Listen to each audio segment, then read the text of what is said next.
Like both heroes complement each other's play style because AM is going to force you to respond to his pressure with like 1 or 2 heroes, and they both capitalize on like these quick movements when you recognize, oh, we have a numbers advantage. Like you're pouncing, you're finding that pick off very easily, and AM as a carry loves having Bat because like you just blink in on the lasso, and it's a high reach core comboed with the blink initiator. But does Vega have the ability to abuse that? We talked about how they really didn't put their foot down and really strangle out their opponent, and you just said that AM, that's being able to do that kind of Which thing. hero is DM playing, Kyle?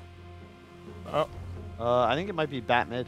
Bat mid? Yeah, Bat mid's pretty nice right now. You have a good matchup as long as you're not against the PL. You could actually do Underlord mid and like CK off lane. CK Bat sounds like a pretty cool lane. When you're against PL, I feel like you might want to shift Bat towards more of the support position because you're not ever really guaranteed a good laning phase. Support Bat in this game against ET and possibly Tiny or this last pick, like these heroes do not deal with Bat very well at all. And you'll be able to go, almost nothing can go 1v1 up against an Elder Titan in the laning phase. Bat can just because of the napalm span.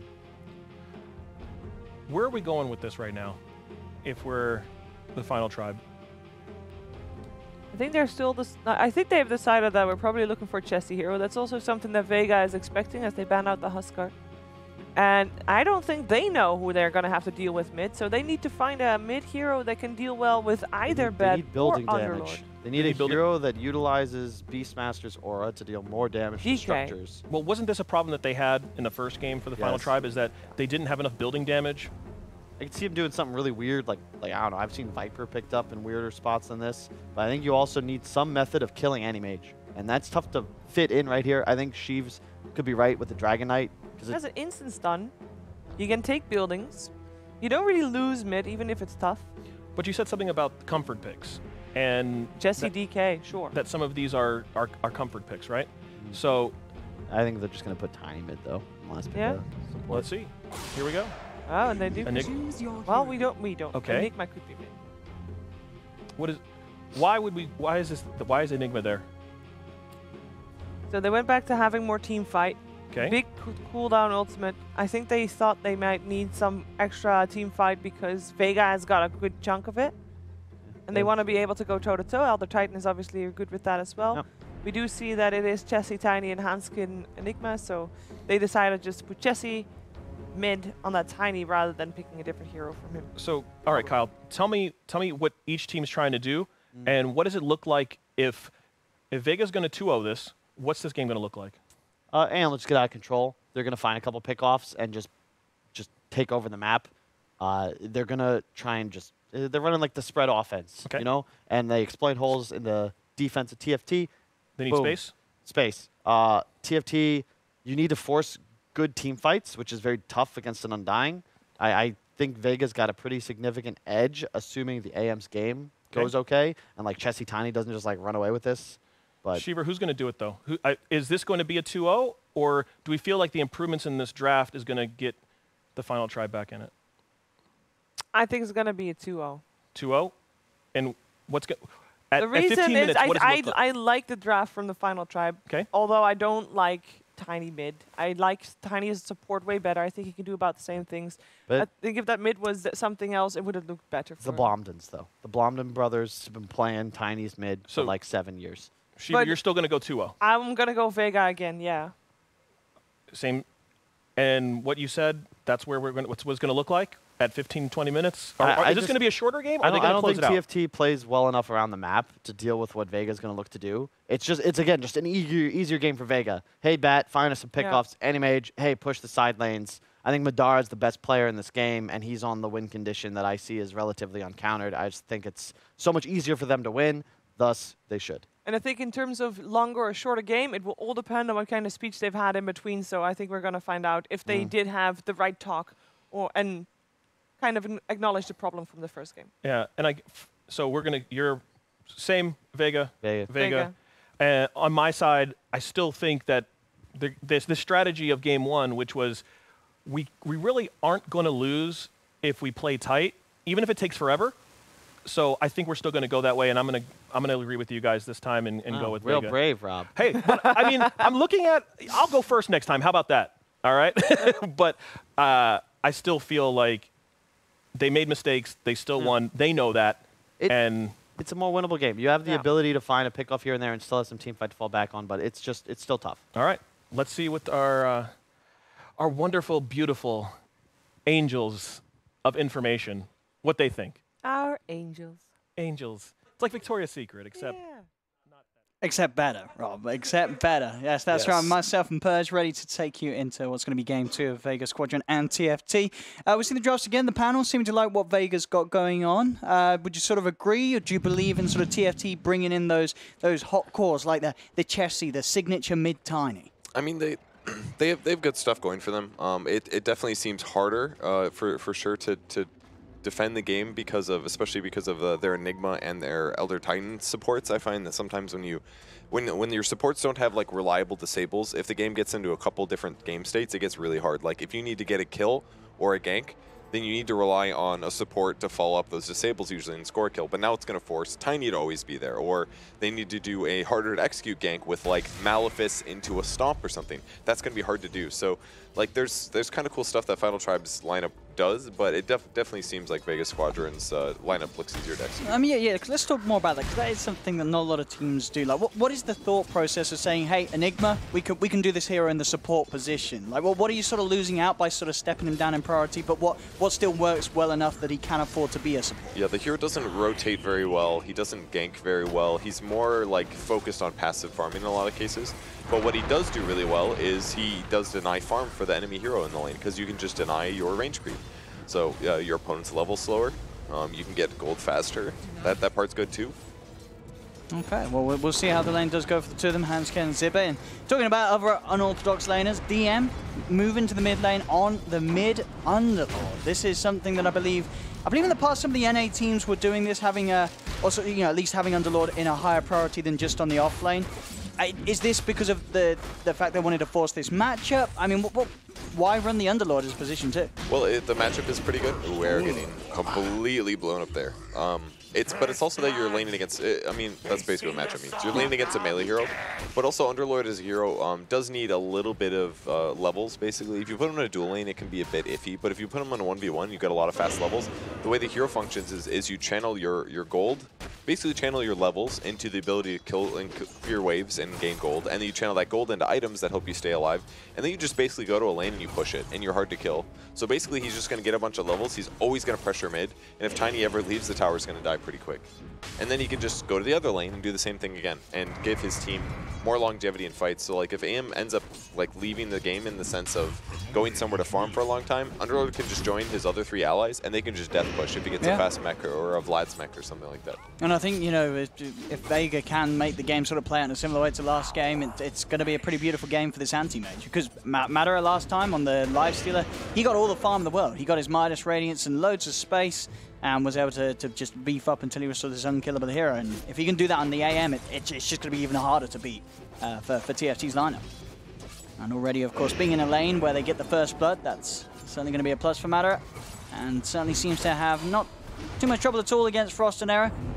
We've seen they have that Undying support against these 2 melee heroes. It can be very nice anytime that Era or the PL do get aggressive. And again, Era trying to man up, but he's got to be careful. The Stout Shield proc does actually end up saving him there. But wow, it's not going to save him enough as Pexu just dives in, finishes him off. Pexu now into the trees running away. It really feels like TFT, they don't know how to play against this duo. It's really hard. I mean, Era's doing the right thing. He stacked a lot of camps. He's running in with bonus damage and bonus armor, but like the issue is that Undying is just one of those heroes that actually is just always going to outfight you in the early game, especially strength heroes. So he's trading damage basically by decaying. He's increasing his health, and then all of a sudden he's just nuking for tons of magic damage. So all the survivability increases that Era should be getting aren't really making that much of a difference. Yeah, I mean, it's got to be a worry for TFT. You know, trying to doing that twice and giving up your life. He's got to respect the 2 of them, and you know, with a quick trip, well, I say quick trip, it's going to be a long walk back to base. The Undying's going to be back in the lane with full mana and full HP ready to go. Top lane dives there onto Zibbe.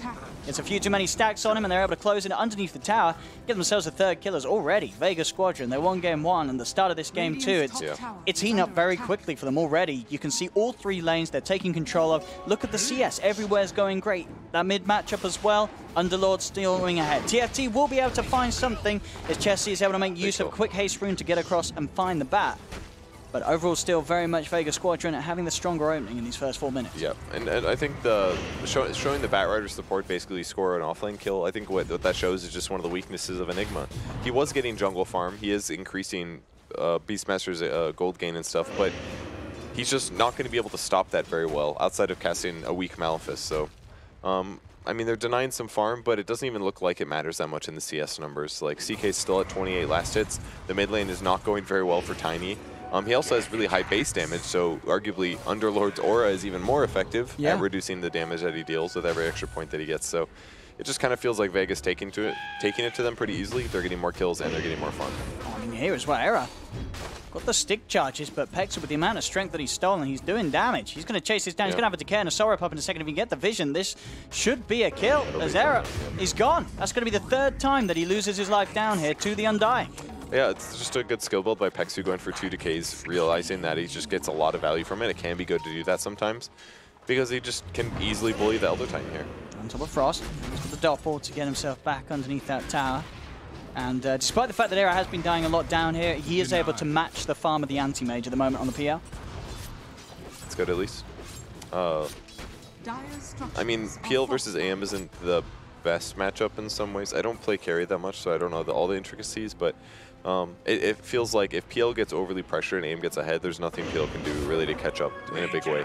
Like, you can mana drain him, that part's kind of nice, because if AM can't blink, then he dies usually, but yeah, it just feels like Madara is going to be able to outmaneuver PL in a lot of cases. Yeah, and it very much feels down the line. It's really about who has the backup to get on top of one another as well. Top lane Zibit. We played around with a little bit, but Jesse is there. Because you imagine once the PL has like a diffusal blade, someone stuns the anti-mage, PL's army is going to get on top of him. He's going to lose his armor, his mana, and he's not going to be able to get out. And likewise the other way around. They get a stun down, AM's on top of the PL with a Manta. The mana's going to get burnt, and suddenly a lot of that survivability that both rely on with the blink or the doppelganger is going to be gone. Yeah, I mean, on the bright side for them, for Final Tribe, there isn't that much AoE on the enemy team outside of mostly Firestorm and potentially like Tomb, maybe some Batrider stuff. So like if the PL does get ahead, it probably won't be terrible for him.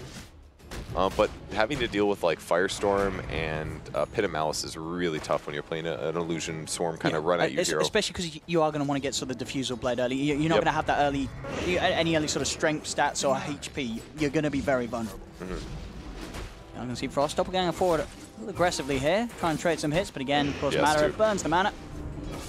I mean, he has to take these hits because otherwise AM's not being zoned. Like, Era can't zone the AM. They just realize now that they've lost this lane, basically. And this is the worst case that you can ever be in a laning stage where you're not going to win your trades with your opponent when you attack him. They're going to out-trade you, and now they just can't contest every single last hit. That means that Madara is going to get every single last hit and every single deny. And that's what's going to happen. So that's what Frost does. He backs up, and then he will go for these trade attempts, which have been okay. Whenever he gets his Surge up here, he does a lot more damage to Madara. And they have to do these at the right moments, basically. Maybe we'll see a kill here. I mean, again, it sort of feels like Era. Have to be careful. Pots the stick charges. Madara gets the kill. The mana voice there. Pexu walks out, and really, really strong Undying play. It feels from Pexu. Like that point there, that was a total bait. He wants Era to go in, get the spirit out, because he knows that he can rely on the decay. You're not going to kill that Undying as an Elder Titan at this point. Big change in the bets from game one. It's not looking great for Final Tribe on that metric, at least. And certainly you feel that in this first 8 minutes. They're bang on. This is a rough start for them. Top lane, Chessie. He's made this rotation from mid, looking towards Kezu. The Avalanche is going to be off the mark. They're just going to turn, stun him. Raw comes out, but Pexu's going to TP, and great tombstone placement in the midst of it all. Chessie will be able to go for the TP out. He'll get away, but that is going to mean that Hansken does fall. As a big rotation from Vega comes in, maybe next time, does manage to survive. Only just, though. As the Eidolons are hitting into him, but not enough damage to bring down the bat with him. So a failed attempt there from Chessie to sort of help swing around some of the side lanes. And in fact, top lane, it may not be done quite yet as Zibe caught out by the stun. Vega's on top of him. A 7th kill for the team as they are just really getting the action going fast. This is a team at 9 minutes in, 7-1, 3K lead. They're also the team with an anti-mage. Yeah, and that's always a big worry when you're like, hey, we're losing the game, but their scary carry that ramps up is also getting a lot down on the map. That's not a good place to be. Good bat kill, though. Hansken was like, I knew I was going to get this eventually. You know, just got to find him on the gets the bat with the Eidolons there, MNT. Not being quite careful enough in that situation. That's what we're seeing builds around the boards. Treads into drums for Kezu. I like that build. good. It'll make the CK super fast. Gonna try pressuring this Underlord a little bit. He's got quite a bit of regen. I was gonna say, good luck with this. Maybe Chessie's combo. Oh, they can net. It's gonna be close. It's a low-level toss here. They gotta get a lot more right clicks. It's taking a lot of time to kill him. It is. He just walked away. Actually, he just walked away.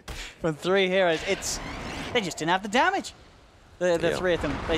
They had to do an Ava toss combo, not just like one into the other. Because the damage that gets amplified, this is a huge kill, actually. Yeah, Kezu gets left behind. The rest of the team had already bailed out there. Kezu will be left, but at the same time, the bigger kill. Bottom lane, Madara. I think, by the looks of that was a solo kill. Who did he kill? The PL. Oh, okay. I'm not too surprised, because it's a lot easier to outplay his AM than PL, in my opinion, in that case, especially when you're already ahead in the lane. Sure, but I guess if you're dancing around on, like, little to no mana as the PL. Yeah, he's got no mana, so he can't actually doppelgang. We'll see it here. And, it looks like it was just a straight man up from both halves, and it was a close one. It was a close one. At the start of that clip, it looked like it was straightforward for PL. He's like, oh, AM's dying, for sure. But once he got the mana void off and it blew up all the illusions, all the extra damage from those illusions, even if it's small, just went away and the wands was enough. That was actually pretty close. Yeah, can't really blame Frost for trying to go for that at least. At top lane, Kezu does get caught in Black Hole. He's actually going to pop the ult and attempt to get out. Doesn't mean that they have to use the raw, but it's a long cooldown, that ult from the CK. Cool. I mean, this lane is actually kind of sick. Final Tribe definitely does a lot of good stuff with synergy. They've got Eidolons, and they've got Boars, and they've got an attack speed aura. That's what's cool about it. It's like... And that's, Eidolons plus the aura, yeah. Like, Eidolons with attack speed is actually scary, but you don't encounter it very much outside of, like, Helm of the Dominator, which is out of favor. But the Beast is just supplying 25 attack speed. It makes them duplicate faster. Like, he's making his black holes work. That's really good. There's synergy there. They are losing by a moderate margin right now, but still...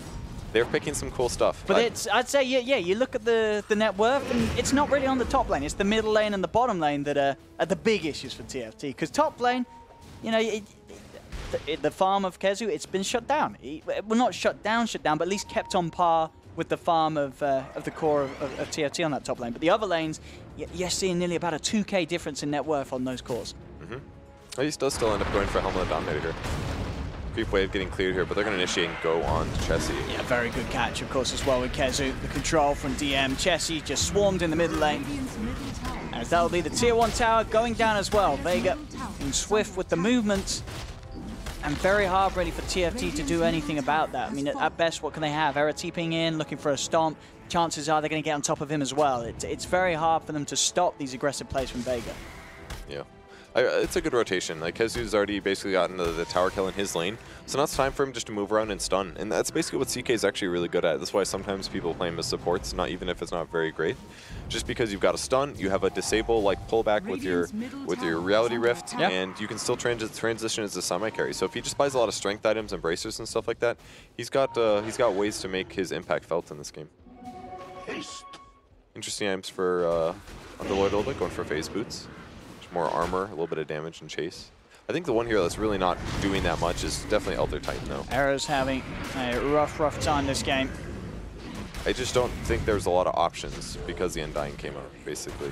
Yeah, the Undying was certainly a strong one-up pick that certainly has thrown TFT off their game in the sense of, well, where do they put this Elder Titan? Where do they have some sort of impact? He doesn't want to go top because then he's going to be sapping XP from a lane that's already doing pretty well. Beastmaster and Enigma, as you say. Sure, they lost the tower, but at least they're allowing the Beastmaster to find some farm. This Elder Titan, he's got nowhere to go. Nobody wants it. Yeah, I mean, basically what his hero is supposed to do is what Undying does, except Undying just does a better, period. So that's the issue. If you match up against a hero that does what you do better, in the especially a hero that's like, oh, we help win lanes. If you don't win the lane and your hero's good at winning lanes, that's almost always going to be a bad thing, because your hero's balanced around like being really good at that one thing. And yes, he's got some late game stuff too, but he's like level 4 or something. He's like super behind in levels. Very far behind on any sort of item. And the way you catch up is by killing enemy heroes. And it's really hard to do with like a level 4 Elder Titan. And look at these heroes as well. Sure, we're saying, the Undying is one that's going to give him a bit of trouble. You've got heroes like the CK, the Underlord. He's going to barely scratch these heroes. These heroes have got so much HP to work through, they're just going to walk it off. They're going to be able to get out. The CK's just going to stun him anytime he goes for a stomp. It's just so hard for the Elder Titan to play. On the bright side, as the game gets later and he gets more aura, yes, he can use his aura to reduce the base armor of heroes like Anti-Mage. Even against like CK and stuff like that, it can be really effective. See Jesse very close to having the Blink Dagger, and he's certainly got to make something happen with that as TFT just continue to slip further and further behind in this game. As 15 minutes in, it's a 5k lead for Vega Squadron, and still TFT unable to take any of the tier 1 towers.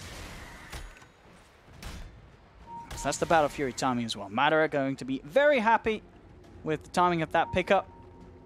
And TFT, now they've got another real warrior in their hands. The fact that this anti-mage he's going to be free farming. Yeah. I mean, they are pulling ahead, that's for sure. Frost getting a nice kill. That was pre-Diffusal Blade too. It's not easy to do necessarily. But now that Battle Fury's up, he'll be farming really fast, but pushing lanes.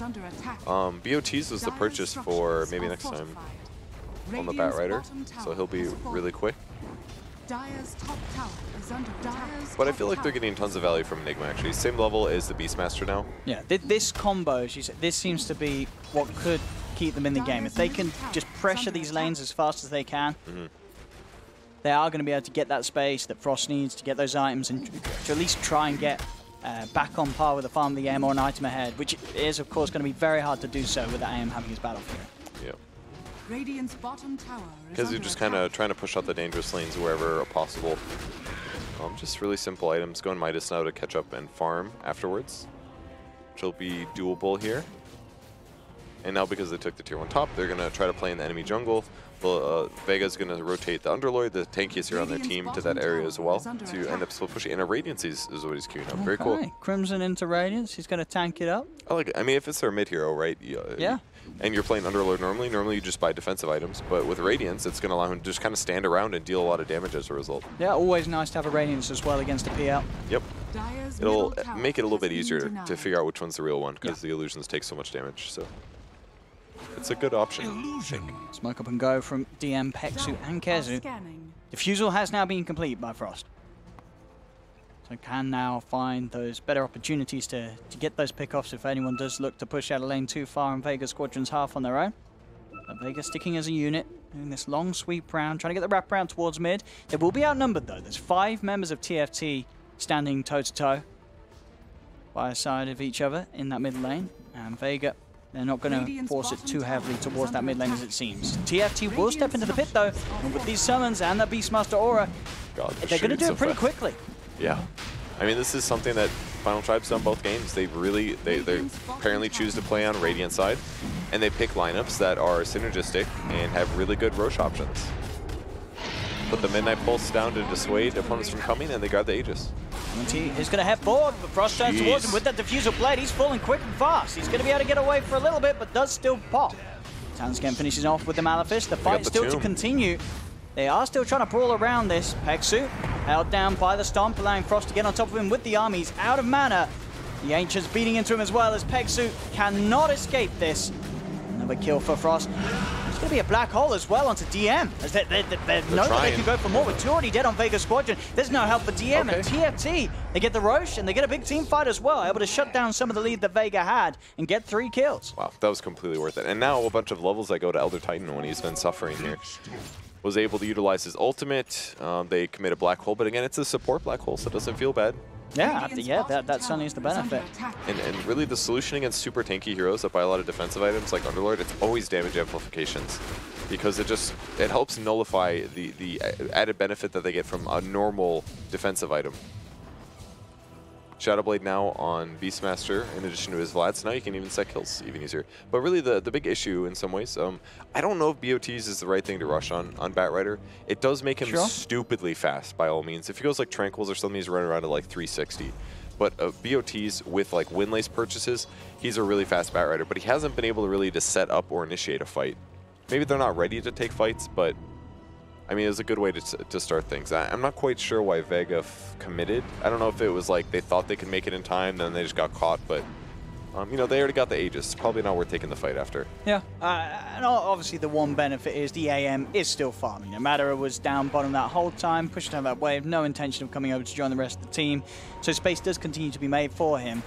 And at this pace, as long as they can keep that sort of pressure and attention drawn away from the anti-mage, he's going to be an item ahead of this PL at pretty much all stages of the game. And once he's got the items to turn up to a fight, he's going to have the potential to bump even further ahead. See, top lane. We have TP's in. Frost is going to turn up. They're going to let's try and get out there with the Underlord ult. I don't know if it's going to be quick enough for MNT. Is it? With the Crimson Guard, it is. They'll keep MNT safe. They'll get everybody out of there. Put some work into him, but yeah, not enough to kill him. Still fine for them. They didn't really rotate that much. Hanskin goes back to farming. He's going to go for a pipe next, which will make them very survivable. More so survivable against Firestorm. Definitely really needed this game. On the Dire side, just spread out a little bit while in between split pushing. They're hitting neutrals, grabbing bounty runes. Echo Saber up next for Tiny. It's actually, I think Tiny against AM is actually kind of okay, actually. Normally, when you're burst magic, it's kind of weak, but Tiny has a nice mix of physical and magic, so yeah. you can definitely hunt the AM and try to punish his low strength and health. All bracers on Undying. Just basically trying to buy wards and stay alive, as long as he can in fights. Ooh, Elder Titan bought an Observer Ward. He's real farm now. He's getting some money. Watch out. There he is. He's been shopping. I like this quelling use. Very smart play to do stuff like this. Goes in is too much fade time there. Didn't realize, but ended up getting spotted. Or he was just doing it for safety. And I imagine as well with the Tiny, with the Blink Avalanche, I guess it's quite easy to catch the AM, even with the Manta, right? Like, say if you blink, you Avalanche on top of the AM. If he's quick enough to Manta, is there enough time for him to blink before that invulnerability ends, or does that constant sort of refreshing of the Avalanche tick still hold him back? He'll be chain stunned, but he'll be chain stunned, the biggest benefit is that it'll make Avatos hard. Yeah. So he'll take less damage from the magic. And we're going to see a bit of a go here as Hanskin stands his ground. He does manage to get the Black Hole onto the three of them. The Mana Void will be there to cancel it. It's enough for them to kill off MNT. And in fact, Kezu's in trouble as well. Frost jumps forward, has now been surrounded by the three of them. So Frost overextending a little far, but he has the Aegis to rely on. And now there's backup. Chessie's in with the combo. Aero's got the Earth Splitter down the midst of them as well. They'll blink away on the AM, but DM will be chased back up to the Shrine. Frost is jumping forward. The Shrine heal, keeping him fine. In fact, the Crimson as well. Frost has gone a little too far as he's melted. Madara even able to jump in and get the final touch. So money for the anti-mage. Roar will be utilized to make sure that the Bandara AM cannot chase anymore, but he's still going to be able to. The mana's out, and Zibe, the Roar looks to have been used in vain as this chase ain't going to stop from Vega. They continue to go. Can they actually get on top of him with any sort of control? DM should have the pit back up in a second if necessary. For now, Madara trying to do his best with the body blocks, dragging back Zibe there. Kezu with the pull as they'll turn things around very quickly. A fight that looked to go pretty well there for TFT. The Aegis was popped short, but they had follow-up, but then they just decided to push a little too far, trying to go up to the high ground, fighting around that Shrine. That was always going to be a risk. It was really kind of a crap play, frankly, from Frost. Like, I get the chase, the desire to chase there, and the Black Hole is pretty good too. It looked like they had a super one fight, but he walked uphill and he started hitting them under the Shrine. Yeah, and this is an in a Firestorm with Crimson Guard. He is, you're not killing that guy. It was just a little bit hopeful. Nice kill there to grab him before he gets out. But fighting in Firestorm is bonkers, especially if you're PL. And he used Doppelgang to chase, I think. Yes, he jumps up to the So he's basically like, I've used my only defensive skill. I'm now fighting in a damage that does percentage base of my max health. It is crazy high damage. You cannot fight in Firestorm, especially when he doesn't have Doppelgang to like dispel it. We'll see it again, that sort of overextension. The start, it looked like things were really falling into place for TFT. Yeah, AM very wisely was waiting. Madara had to wait for the Black Hole to come out. They ended up still getting the Bat Rider. Kezu trying to get out as well. Frost goes for the kill there. Now they're changing Peksu. Yeah. I think he Doppelganger. No, I'm sorry, this is when he dies the first time. Because this is all still fine, right, for TFT. Yeah, this is cool. Fine. Chessie's in with the combo. Sure, not going to get the kill, but Vega, they're running away. But it's at this point where you got to stop. There's the Doppel. And that's the mistake. That one was probably a mistake, but he needed to leave, basically. He needed to run south as soon as he went in and they shrined. Run to south, wait for your Doppelgang to come off the and just Doppelgang down or something like that. Or just run left immediately. But Doppelgang to the high ground was like absolutely a fatal move. Doppelgang high ground and committing that fight was super fatal. Back to a 5k lead thanks to that for Vega Squadron. And as we say, Madara, he was involved there, getting that final touch on Frost as well. Always juicy for the anti-mage. He's got 50% more farm than that PL at just this 24-minute mark. The AM, a very, very large issue for TFT. And even then, I mean, he was caught pretty much in the tiny combo and the Earth Splitter. You saw it, it hardly hurt him at all, this anti-mage. Yep. It didn't do that much for sure. And it's probably never going to do that much, but depending on what Tiny buys and items, how he scales, he can still be a little bit of a threat. And really, just killing the AM is gonna do a lot in terms of your overall net worth. You just got to score the kills and get a little bit of a swing back. As you can see with the numbers there, believing that this road to victory for Vega is getting easier and easier. And it certainly does seem to be reflecting that in the gameplay. TFT somehow need to find, catch, and kill this anti-mage. But at this stage of the game, with the tools that they have, it just seems like a bit of an impossible task. As Madara, he's in sort of that zen zone at the moment, the anti-mage. This is the point, you've gone past the other game, you're 25 minutes in. Fighting for Bounty's bottom. Ooh. He's just going to get the kill. Oh, on to Madara. That's the big one. That's the one we're talking about. Yeah. You get that anti-mage. That was a 4-second black hole off camera. Yeah. It's unfortunate that we missed that one. Madara gone. We'll see if we might be able to check that one on the replay. That's, yeah, we'll see what happened exactly here. Right, here we go. So they get the roar, walk in, black art. All right. That's the thing. If Zibe is able to get the roar around the active of the magic resistance, magic shield, you're going to have that catch. You have got that hard lockdown. Dire's middle tower is under attack. This looks like Vega's aiming to split push now in the meantime while Madara is dead, which makes a lot of sense. The other nice thing going for them in that fight, they had Midnight Pulse for pure damage. It's really good against AM. Yeah. Tons of lockdown. Elder Titan was trying to show up. I was a little curious. I was like, why are they all teleporting away when bounty runes are coming? I was like, seems like a little counterintuitive. Yeah. And that's why they were like, oh man, we can kill AM for once. Finally caught him in the jungle. And that's the benefit of Shadowblade on Beastmaster, basically. He can stalk that AM, prep where he's going to be, and have his allies show up on time.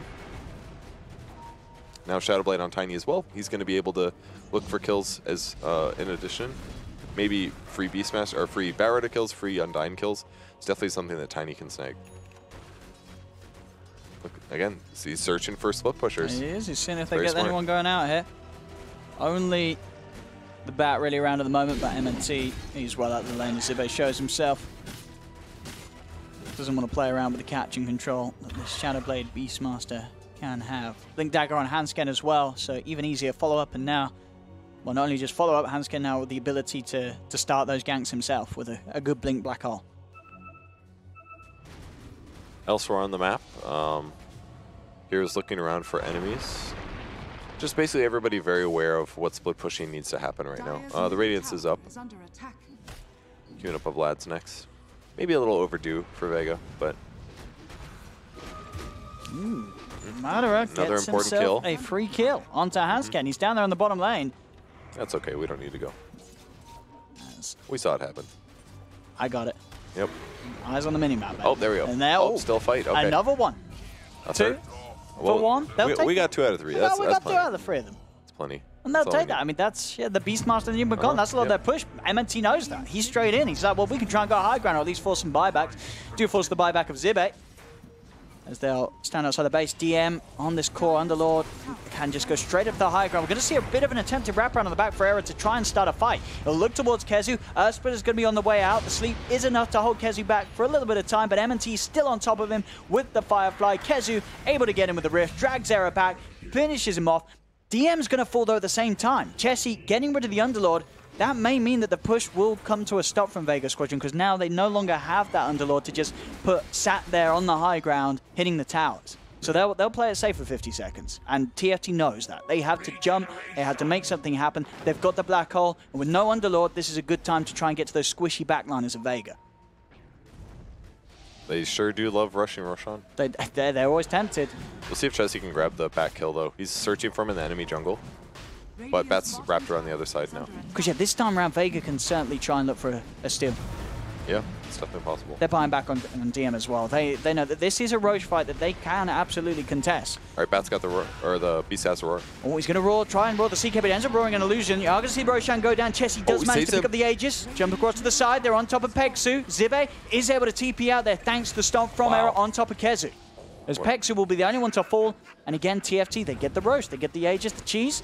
And they don't lose anything for it. They in fact get a kill. I said they don't lose anything for it. Bottom lane, they are getting pushed in by Madara's anti-mage, but it looks like they are able to react before Madara does too much damage to the buildings. That was super sick, actually. The Beastmaster, basically they looked for enemies in the jungle. They couldn't find them. Then they got napalmed, so they knew that there was somebody above the pit. Beastmaster goes searching for it, gets the roar off. He looks completely dead, but it's worth it because they secured Roche.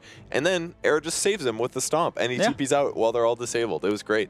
And in the meantime, they just blew up Undyne with PL and right clicks. So they're really making things work here. I think unlike last game, it feels like I think the cool thing is that basically Final Tribe's lineup is actually greedier, which has worked out kind of because then the greed it's looking like it a little has bit provided now. a really farmed Enigma. And a lot of times what happens is the Enigma's like, they try to like get an item that matters, like a BKB or a Blink, and it's like if they don't find the right team fight, it just feels garbage. But he went farming items a little bit. He's made really good rotations. He's had many good black holes this game. Like he could not black hole for the rest of the game. They could lose it, arguably. Like if the game ended right now, I'd be like, he used black holes really well, consistently.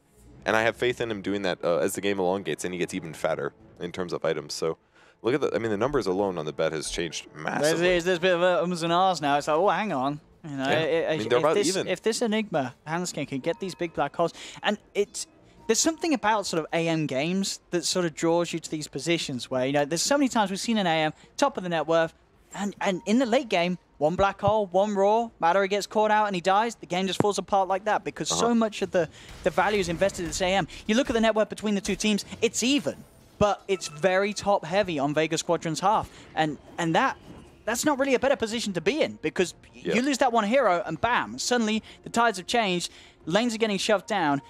I mean, Hanskin at this rate, if it's sort of that late game, I can't remember if it's 20 or 25 when he gets that crazy Eidolon talent, that with a Beastmaster aura, he's just going to tear apart your base. Yes, especially once Beastmaster is 25 as well. And talking about the one guy being all your net worth, when you have this many stuns, Avatos, Roar, Black Hole, he's got to be so and Elder Titan, who can like, see that 24 armor? That becomes 0 if Elder Titan stands near him. Yeah. That's crazy. I mean, he's got evasion, but the AIM's walking around with 1,500 health right now.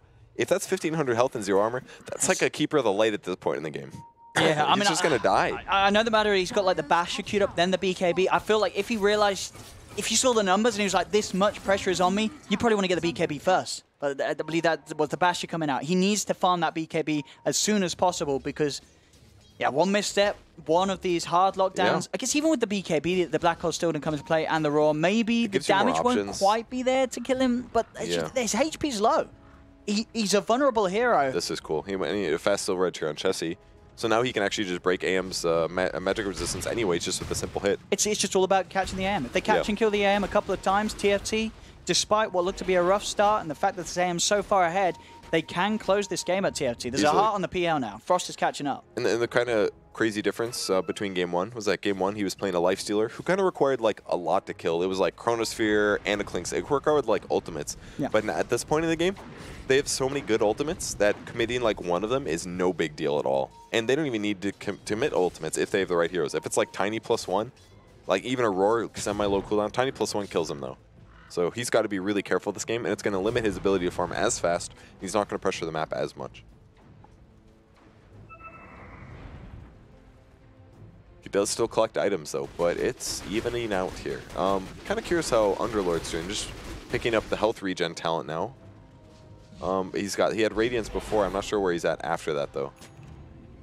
I don't know if we'll ever find out. We'll hopefully see what the Underlord does have. I mean, because the Underlord as a hero, it really feels like regardless of what you build, is he that good late game?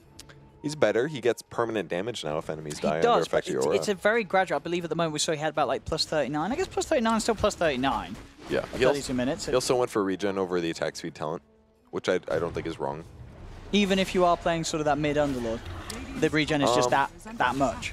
20 is a lot. It's definitely a lot, especially against things like Midnight Pulse. It could definitely offset things.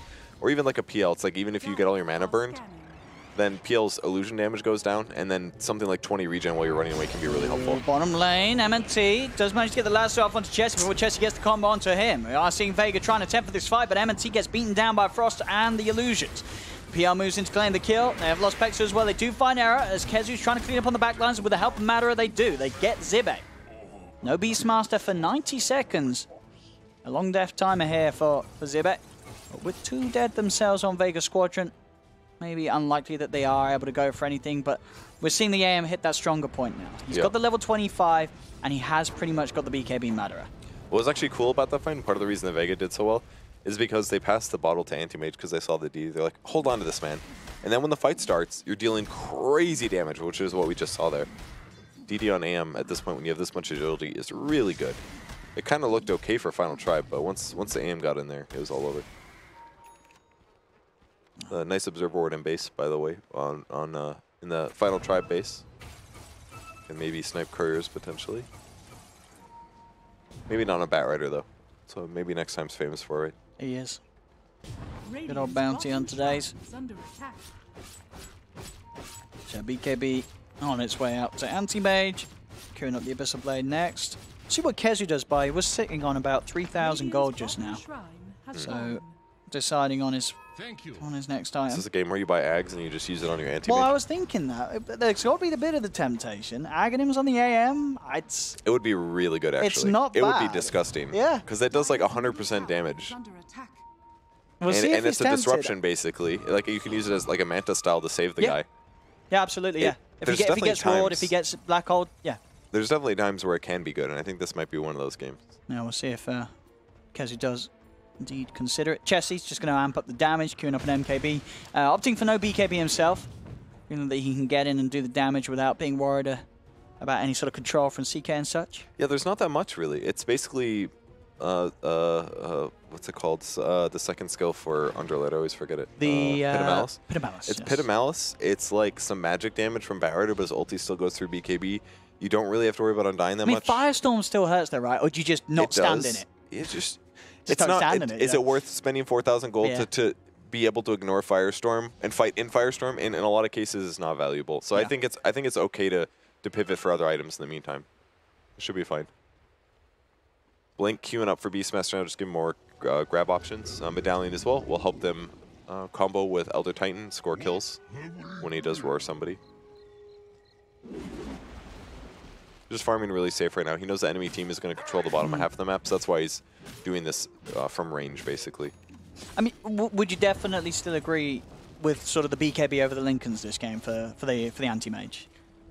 Yes, absolutely. Yeah. Lincoln's is nice, but BKB will save you from a lot more. It's like any disable combo stuff coming from Tiny. You could use it to stop mana burn from PL illusions. You could like stop Malefice, for example. There's lots of things.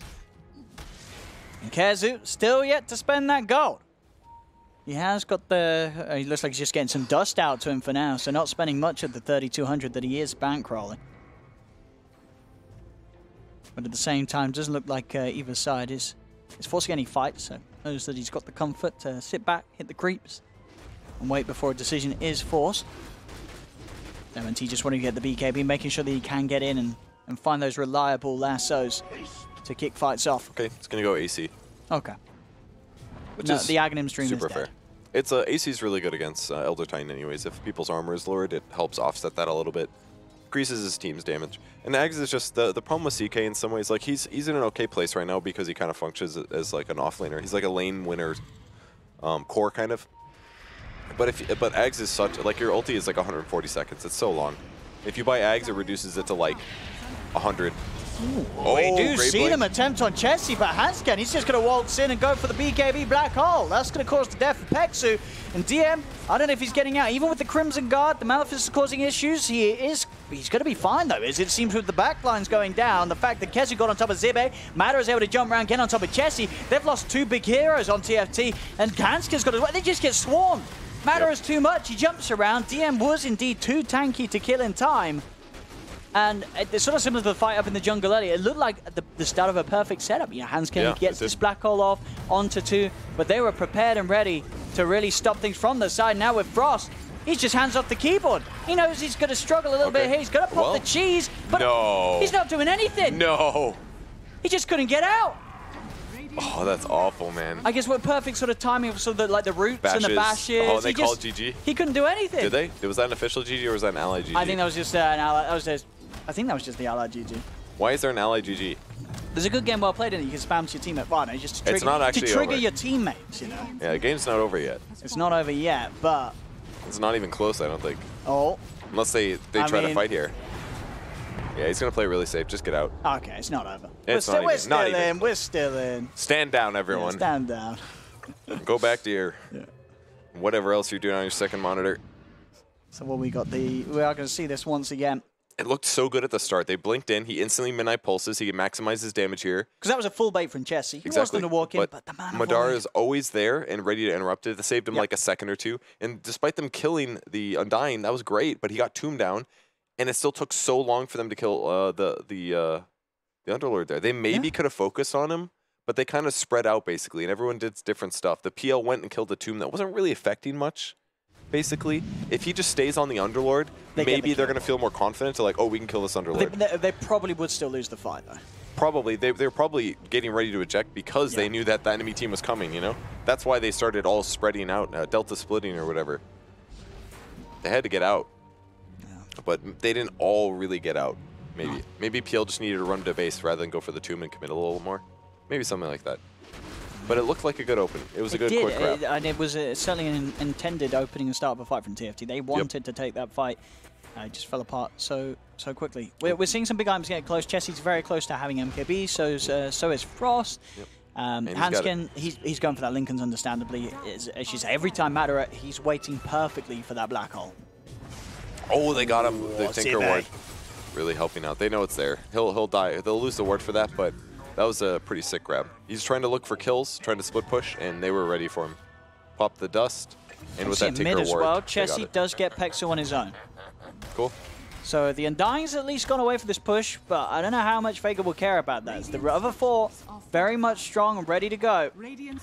Fortification comes out. They're without the Beastmaster. They do have a black hole. Matter. It's going to be forced back. Vega actually playing extremely safe for that. They're going to take everyone back to base. They don't want to stick around and try and finish up that melee rack. I feel like they could have maybe got away from it, but I guess just respect to the black hole. Yeah. As we click over to Enigma, it's ready. He had it. And he's getting really close to his Lincolns. And once he gets that, there's actually no way that Vega can interrupt him, if I'm not mistaken, unless they buy a refresher orb on Anti-Mage. Yeah, probably not should be good to go. They've only got that mana void. So with BK, I guess the lasso, right? If he doesn't black hole on top of himself, maybe. And he buys an Aether Lens on Batrider. Yeah, then it's unlikely that he'll get lassoed. So because we're going to start on Roche while sending some illusions other places, kind of interesting here. But not a bad idea. I do kind of like the AC in this case. It does. I mean, he doesn't do a lot of damage right now because he hasn't bought too many strength items, but it certainly gives him utility and tons of attack speed. Yeah, makes this Underlord even more beefy. That's true. As well with makes everybody. Yeah, that's good. Their cores are hard to kill, but they have those. 2 MKBs now suddenly coming out on TFT's lineup. It's a big step up in the punch, especially considering a lot of the damage was being messed up by the Radiants in the previous fights. They're a little afraid right now. They actually left the pit, maybe realizing that they were doing this too slowly and they'd started too early, so their opponents were likely to show up. And they know that the black hole's still there. Yeah, they've got to be careful of Hanskin. Yeah, they must be getting scared. For good reason. MKB's looking like they're mostly up, though. PL's got his ready. I bet the Tiny's got to have his finished by now. Got it, They'll have a catch here, though, if they want to go for it, and they will try. The MNT Bat. And the MNT Bat they will find. 4-star won't save him. Bat's off the map, 70 seconds. We'll see how much TFT can get done with that. There's a lot of gold, actually. We have Medallion and a little bit of right click, and that guy's really easy to kill. Mostly he bought mobility items. Oh, they might catch aim here. Oh, they're on top of him. The shield, pops the BKB. See? If he doesn't have BKB there, he dies 100%. Yeah. If that's Lincoln's, doesn't matter. They still would have killed him. Because the Avalanche would have prevented his blink from going off, and yeah, that would have been enough to kill, most likely. Guy's got 7,000 I was going to say, other than the Moon Shard, is there anything else you could see down the line Matter switching out for in terms of item upgrades? I don't know, BOTs or something, just increase. I don't know if increase your movement speed is that important over the Tread's attack speed bonus, but oh, he's not going to get him. Yeah, oh no, it's enough. Okay, what do you die to? I know, Zippy, how did Zippy kill him? I don't know. What did the Beast? Was it like the bore damage or something? Something ticked him out. I don't even think he has an urn, right? No. I'm confused. He got the kill, though. Yep, it must have been a bore or something. Maybe got the last touch in and it died as we missed it. TFT into the pit. Once again, doing what they can do so well. They are going to have to get back to the base quickly, though, as Matter is already at the racks. Aegis is going to be picked up by Frost. Who's going to be the big refresher shard holder? Probably the Enigma, right? Or yeah, that sounds really good. And there's the first one already, and it catches it. That's the push put to a stop. They get the roast, they get back in time, and they get the anti-mage kill. Okay, they pretty much got everything they want, because even if their opponents do want to hard commit to a push after this, if they do have the shard, are you confirmed they have shard? I believe Hanskin used it just then. I think when we just opened up the window to him, it had the refresher shard. So for whatever so it was like reason, a surprise thing, maybe. But he already had black hole, unless he had to commit 2 black holes for it. Maybe it's just only the second Roche and you're confused. Is that possible? Did you see refresher shard for sure? No, that was the third row, surely. Was it? I don't. Maybe you're right. No. I don't know. We've had 3 rows, Shams, haven't we? I don't know. I'm sure we. No, we definitely have, because PL died when he had cheese in the middle lane. Remember, and that he's still got cheese now. So that's the third. That's the second cheese. Yeah. Okay. Remember when You're the PL was right. getting rooted and stunned, Right. and he pops the cheese. You're right. Yeah. So I think Hanskin for whatever reason popped the refresh shot. Maybe because his BKB wasn't back up or something. He needed Or something like up at he the same time. misclicked when he used Home the Dominator. He might have and wanted misclicked, to yeah, get a different because creep. it Didn't looked like wanna he win, refreshed the sharded, then instantly black hole, even though he already had the black hole. But either way, they're pushing in. MNT's going to be ready to try and make a jump onto Zibe, as the Beastmaster is going to be left behind. They get what they came from, the sense though that they force out that anti-mage buyback. Matter is going to try and make the most work with it there as he finds Chessie. Okay. Zibe's dead for 90. That's close. Having to buy back on the anti-mage. This is that risky part of the game. You've got this incredibly farmed anti-mage, but he has bought back. Madara cannot afford to die, otherwise the game can very quickly get thrown away. It definitely can. It's a little scary, but it's more like your gold is sitting there that doesn't do anything, is another thing. I mean, he's got 5,000 in the bank here. Yeah. The net worth advantage is just starting to mean a little bit less as the game goes on, whereas Final Tribe's always going to scale up. Yeah. Every single one of their heroes can still become stronger, especially PL. They have got a good window now, though, Vega Squadron. There's no Beastmaster for a minute, and there's no Black Hole. There's no Raw, no Black Hole. These are the two things that Madara is the most scared of. So, I mean, Vega, if they realize that, they will really start to push. This anti-mage can pretty much go high ground, put the BKB, hit these racks, and there's very little they can do. But at the same time, Vega are going to be scared because they have to be careful with this anti-mage. He's still a little vulnerable, especially because all the MKBs are out. But there's lots of ways to cover him, for sure. Split pushing in mid lane, looking for a grab top. That Immortal's really making it obvious there's fire there. There we go. You see the mana, of course, get drained as the illusions get sent into 2 of them. Tombstone quickly taken out by Frost, and DM's playing it safe. They're starting to respawn. Kezu is there with the split push, though. They're drawing attention up towards the top, and in fact, with the ult down bottom, Kezu, can he quite do it? Can he finish on these racks? He's going to drag in Error, and he may die. Oh, and he doesn't get the racks. Man. I thought he was going to get it. It looked like he would. Yeah, I was like, you know what, this is fine. He can die for this. This is a good trade, considering that they were safe with the top lane. Well, I think maybe the mistake was he shouldn't have tried to even kill Era. No, he turned and started to hit Era, didn't he? Because he used Reality Rift and pulls the illusions off the tower, or the racks. I think maybe the illusions would have killed the tower. I think so. It was very, very close. It was a good attempt. It's not a huge deal for him to die, in my opinion. He's got buyback, and the damage will be healed up, but they still have this lead, Vega Squadron. 15k advantage. TFT, though, this magical 5 minutes, though, where they know if they kill the anti-mage, they will probably win the game. And especially with the CK being dead right now, this is still a window. It's not awful for Vega that he died, but it's still 40 seconds. They don't want to buy him back yet, so they just got to turtle a little bit, wait till that everybody's up again, and then they can perhaps defend this or take a fight of their own. And they've got to be careful how they engage onto Frost with Hanskin sitting back with the black hole. Tombstone taken out, so no chance of zombies cancelling anything. Zibe is going to be the one to TP back and deal with the split push coming out from Madara on the bottom lane. And in fact, with Zibe backing up to deal with the bottom lane, they're going to start retreating in mid, but the catch is going to be there. MNT jumps forward, has the last one to Chessie. Frost with the doppel looks towards DM. DM's out of mana, he'll turn towards Peksu. Peksu out of mana as well. That does mean that there's no mana to be burned, no extra damage to be done, so Peksu should be safe standing toe-to-toe with the rest. The Matter has brought himself over as well. If they'll jump forward, get themselves on top of Frost. Frost continues to try and doppelganger, juke his way out with the illusions. He's going to go straight back in on top of the pad as he realizes he might be able to kill off MNT. MNT is able to find his way out. Frost now has to be careful as he'll back off. But Frost, I mean, he went sort of full man mode there, pushing them away, making it very hard for Vega to get on top and control him. With the heart, Aegis now popped. We'll have to be a little more careful, but that doesn't mean that another slot is opened up. He's still got ways to go. This PL is, sure, maybe behind the AM in numbers, but he still has the opportunity to get that extra item, whereas the AM doesn't really. I'm not really sure what he'll buy. Maybe Butterfly. Maybe he'll buy like an Abyssal of his own to get more lockdown. Could be helpful. He's having a little trouble killing people, even if their mana's drained. I think, lockdown sounds fantastic. If you can get an Abyssal for that anti-mage, it's just that extra sort of tool to play around him and something else that Madara has to be worried about. Ooh, queuing up Ags for Hanskin. I like it. So farmed this game. That's the I'm ready to carry the team build. I mean, you get down, lay that down.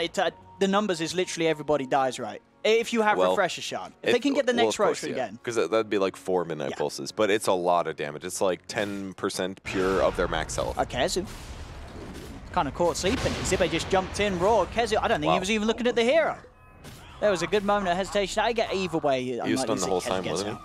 No, but like Zibe jumped in, and then they were sort of standing there, and Kezu didn't do anything. Like the raw was not instant, because Zibe didn't have vision before he blinked in. He blinked in, then saw him, and then roared. I thought he had the Hawk already just chilling there. Didn't he? Well, maybe he did. But either way, Zibe did not instantly roar. Like there was definitely a moment of... That's okay. It's all right. I don't... Does he have BKB and CK? Maybe he doesn't. Maybe there was nothing that he could have done anyway. If he doesn't have BKB, then I'm not really that concerned. I'm like, you know what? Maybe you could have He knows. He was like, all right, I don't need to. Yeah. He was probably looking around the map anyways, looking for like opportunities. So.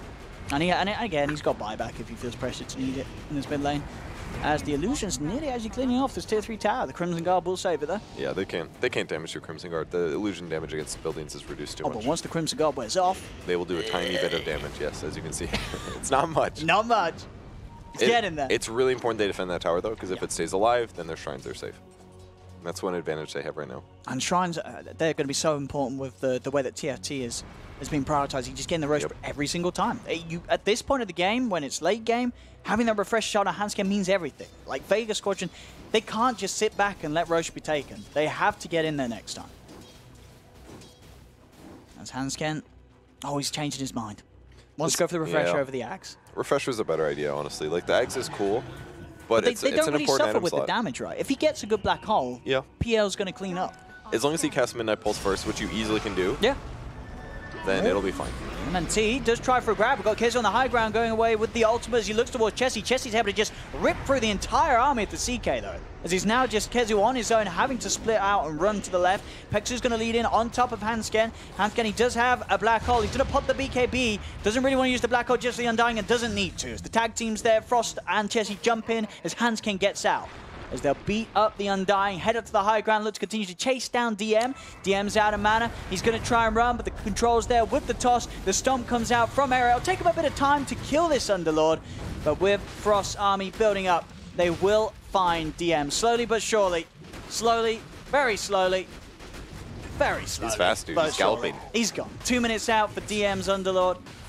Buyback is there, as we can see at the moment, pretty much most of Vega Squadron's lineup playing with that buyback, as they know how quickly TFT will push if they lose these core heroes. And once they get Refresher on the Enigma, then even if these fights happen, he's just always ready to fight again, which is going to make the game so much harder for Vega Squadron. It'll come down like they'll have to play around Enigma's buybacks more so than black holes. Yeah, that buyback. And does he have the bots on Enigma? I forget. Yeah, he just bought them. That was his last purchase. So yeah, you're absolutely right. Just that instant guarantee of getting in, even the first gets ruined as top. He's able to walk forward. Hansken, does he want to use black hole for this? Doesn't need to. By the looks of it. Oh, do they have detection? Yeah, they do. They've got the gem out. It's Kezu. He's gone. 2 dead. Again, TFT, they've been in this situation a few times now, where they're getting these kills. They haven't really been able to actually get the push over to the base, because for the most part, the waves have been shoved out very nicely. Matter has hopped around between mid and bottom, dealing with the push of the waves, making sure that there's no momentum there for TFT to start working with. It definitely feels as the game goes on, despite that number difference, as you say, it's a lot closer than it looks on the net worth. You've now got a Cypher Vice on the Beastmaster. So much catch for this anti-mage. Madara just has to be full attention, now. Super alert. No roar for 20, but he's got a Scythe of Vice. He's got it. Let's see if he finds any second. He's got to wait for the time to get closer. They're running at him now. Do you see if okay, there's the... They see him. Oh, the Lincoln's okay. Ooh. It's the shield off in time as well as the BKB. Is there any further follow? Jump forward, Hansken. He's got the catch. In he is with the Blink Black Hole. Do they have any further follow though? Another Blink's going to be there for Madara. Chessie's hunting for him in the trees. Has he got himself on top of it? They have got him.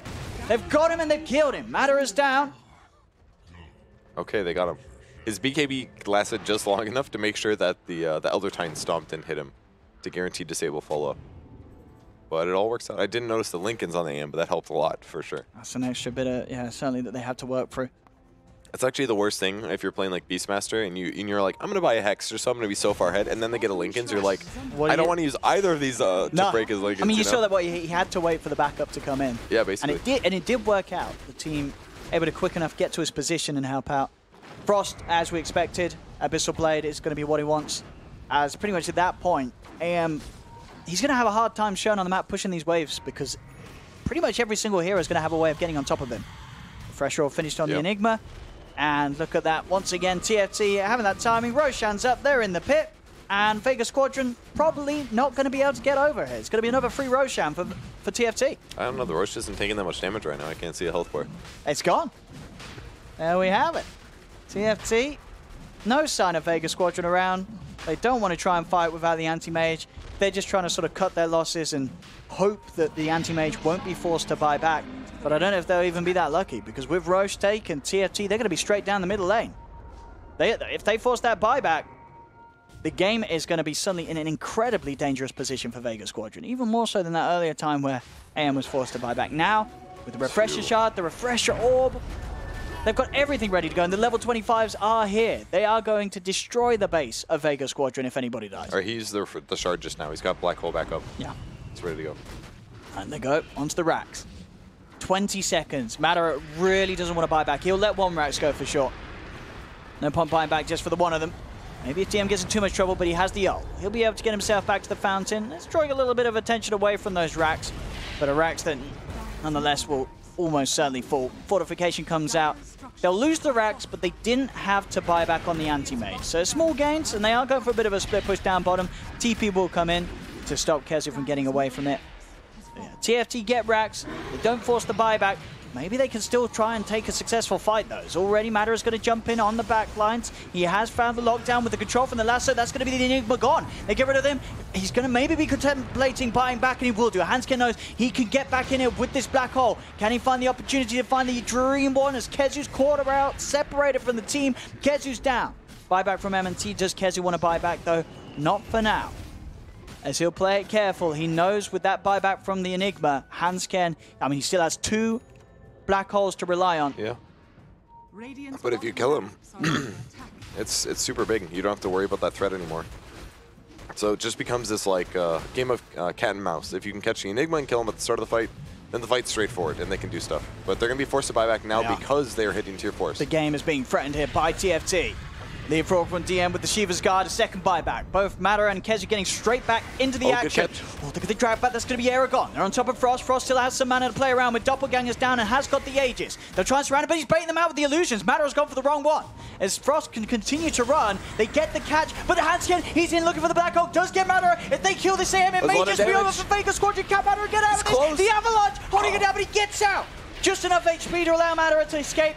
As he will survive. Hanskin now in a lot of trouble as they turn on top of him. Hanskin is dead without buyback. Frost still somehow alive in the midst of this all. He looks for the tombstone, but he'll lose the Aegis. The buyback's there from Peksu. Matter is in on top of Chessie. Chessie, is he going to buy back for this one? He may need to if Frost is in trouble as they'll look to surround the PL a second at a time. Kezu does fall as there's going to be 4 dead on TFT. Sorry, no, Zibe falls. Frost is the only one left alive here. They have got 3 buybacks to work with, but they don't want to use them. They're just going to accept that this fight is a lost one, and a lost one it certainly will be if they lose Frost as well. Continue to sort of try and bait them out, dance around with these illusions, jumping around, really making Vega work for any time drawn away from Vega. Getting a push on is going to be time well spent, but they've got the ult ready. The bottom creep wave is pretty close to the base. This is so sick. This is a perfect use here for Underlord's ultimate because he gets across the map right away.